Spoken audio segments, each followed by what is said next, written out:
Pabrik air minum pertama IKN beroperasi, milik Crazy Rich Surabaya. Emiten air mineral milik Crazy Rich Surabaya Hermanto Tanoko PT Sariguna Primatirta Tbk, Cleo, atau Tanobel Group, melaporkan telah mulai mengoperasikan pabrik air minum di Ibu Kota Negara, IKN, Nusantara pada penghujung tahun 2023. Pabrik air mineral merek Cleo itu melayani hingga ke Samarinda dan Balikpapan. Dalam keterangan resminya, Cleo menyatakan beroperasinya pabrik tersebut merupakan bukti keseriusannya untuk mendukung pengembangan ibu kota baru dengan berinvestasi dan menggarap potensi pasar di wilayah IKN. Pabrik itu berlokasi di Karya Merdeka, Kecamatan Samboja, Kutai Kartanegara. Pabrik ini berjarak sekitar 40 menit dari titik nol IKN. Mulai beroperasinya pabrik kami di IKN ini selain merupakan langkah strategis dalam mengembangkan supply chain distribusi di luar Jawa, juga memiliki makna simbolis yang sangat kuat, di mana Cleo hadir dengan investasi yang meyakinkan di pusat pemerintahan yang baru, dengan lokasi yang berada di tengah wilayah Republik Indonesia, kata Melissa Patricia, CEO Cleo, dalam keterangan resminya yang diterima Senin, 8 Januari 2024. Pada tahun 2023, Cleo telah membelanjakan dana sekitar 300 miliar rupiah untuk pembangunan pabrik, penambahan mesin, hingga penguatan jaringan distribusi melalui investasi. Dengan demikian, Tanobel Group akan mengawali tahun 2024 dengan kepemilikan pabrik air minum merek Cleo sebanyak 32 pabrik, dan menjadi produsen air minum dalam kemasan, AMDK, dengan pabrik terbanyak di Indonesia. Cleo menyatakan tahun ini akan kembali menginvestasikan 300 miliar rupiah untuk penambahan pabrik baru, pengembangan pabrik existing, penambahan mesin untuk meningkatkan kapasitas produksi dan otomasi, hingga perluasan jaringan distribusi. Rencananya, perseroan akan membangun 3 pabrik baru di Palu, Sulawesi Tengah, Pontianak, Kalimantan Barat, dan Pekanbaru, Riau. Dengan rencana ekspansi tersebut, Cleo yakin target pertumbuhan double digit setiap tahun, dari top hingga bottom line akan tercapai, termasuk tahun 2024.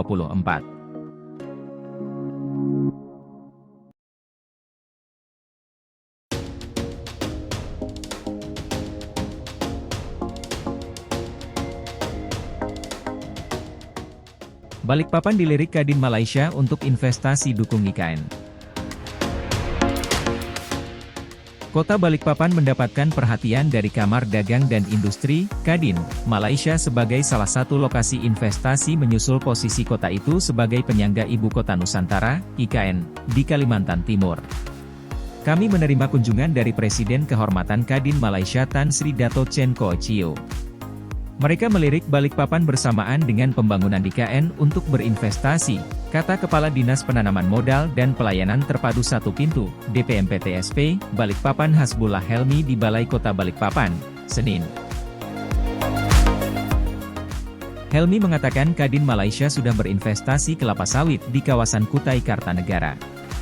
Mereka tertarik dengan Balikpapan untuk bidang properti. Di Balikpapan, kami juga butuh perumahan untuk para pekerja di IKN.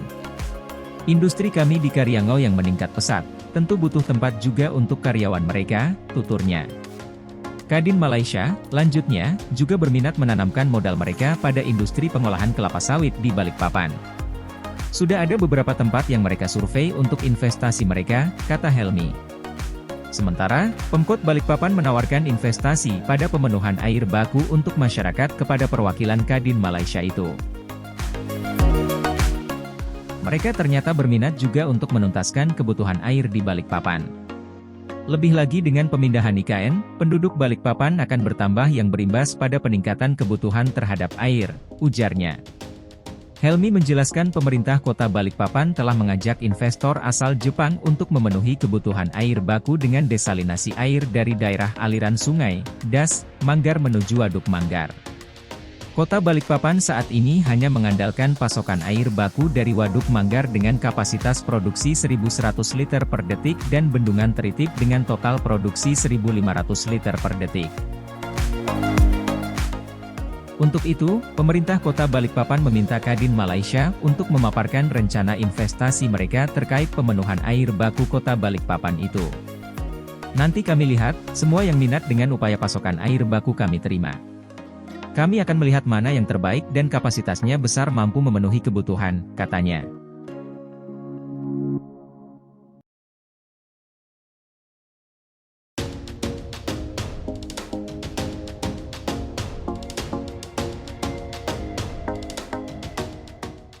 IKN sebut media dan influencer mitra strategis dalam membangun IKN.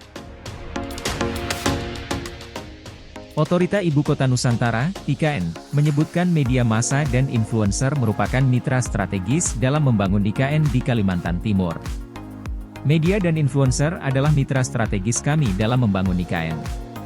Kami mengharapkan media dan influencer dapat terus bersinergi memberikan informasi yang akurat, objektif, dan berimbang tentang IKN kepada masyarakat, ujar Kepala IKN Bambang Susantono, di Jakarta, Minggu. Bambang juga mengajak media dan influencer untuk terus bersinergi dan berkolaborasi dengan otorita IKN dalam mengawal dan mengawasi pembangunan IKN yang berkelanjutan, inklusif, dan berkeadilan. Kami juga mengharapkan media dan influencer dapat memberikan masukan, kritik, dan saran yang konstruktif kepada kami untuk meningkatkan kualitas dan kinerja pembangunan IKN, katanya. Kepala IKN Bambang Susantono menggelar acara silaturahmi dengan media dan influencer Kalimantan Timur di kantor Otorita IKN, Balikpapan pada Sabtu 6 Januari. Acara itu bertujuan untuk semakin mempererat hubungan dan kerja sama antara otorita IKN dengan para media dan influencer yang berperan penting dalam menyampaikan informasi dan edukasi kepada masyarakat terkait pembangunan IKN. Bambang Susantono menyampaikan apresiasi dan terima kasih kepada media dan influencer Kalimantan Timur yang telah memberikan dukungan dan kontribusi positif dalam menginformasikan dan mengedukasi masyarakat tentang IKN. Perwakilan dari pemimpin redaksi yakni Imam Santoso yang merupakan Kepala Biro Antara Kalimantan Timur menyampaikan ucapan terima kasih atas silaturahmi dan kerjasama yang telah dijalin oleh otorita IKN. Ia juga menyatakan harapannya agar sinergi antara otorita IKN dengan media dan influencer Kalimantan Timur semakin solid dan berkelanjutan. Kami sangat mengapresiasi inisiatif otorita IKN untuk mengundang kami dalam acara silaturahmi ini.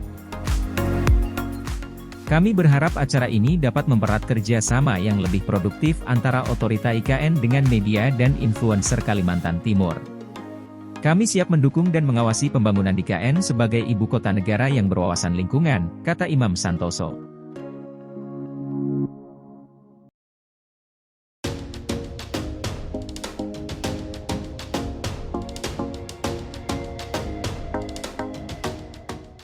Ada proyek IKN, Kaltim bersiap jadi pusat ekonomi Indonesia Timur. Pemerintah Provinsi Kalimantan Timur terus mempersiapkan diri menatap transformasi ekonomi dan energi menuju pusat pertumbuhan ekonomi di kawasan Indonesia Timur. Kalau kita mampu melakukan transformasi ekonomi dan energi, maka, diyakini tren ekonomi Kaltim terus tumbuh signifikan, kata Sekda Prof Kaltim Sri Wahyuni di Samarinda, Sabtu, 6 Januari 2024. Sri Wahyuni menegaskan, tahun 2024 ini merupakan tahun yang istimewa bagi pemerintah daerah maupun masyarakat Kaltim. Sebab, Provinsi Kaltim kembali menerima dana karbon dari Bank Dunia, ditambah dana bagi hasil, DBH, kelapa sawit. Bahkan, kapasitas pendapatan, fiskal, Kaltim pun melebihi dana transfer. Tak terkecuali yang lebih istimewa lagi adalah berbagai kegiatan digelar Ibu Kota Nusantara, IKN. Dengan berbagai prestasi dan keistimewaan itu menjadikan Provinsi Kaltim sebagai pusat peradaban baru. Pertumbuhan ekonomi baru di Indonesia Timur, ucap Sri Wahyuni. Sebagai langkah maju menuju sentra pertumbuhan ekonomi, menurut dia, Kaltim sudah menyiapkan strategi desain besar transformasi ekonomi dan energi. Kedepannya, semakin berkurang ketergantungan daerah dari eksploitasi sumber daya alam yang tidak terbarukan. Di mana, transformasi ekonomi diperkuat dengan program hilirisasi industri dan menyiapkan pasar-pasar baru bagi UMKM. Bahkan, desainnya bisa bekerja sama dengan lembaga internasional, katanya. Saat ini, lanjut Sri Wahyuni, pemerintah daerah terus membangun literasi dan kesadaran masyarakat agar pengembangan energi baru terbarukan bisa didukung oleh semua pihak.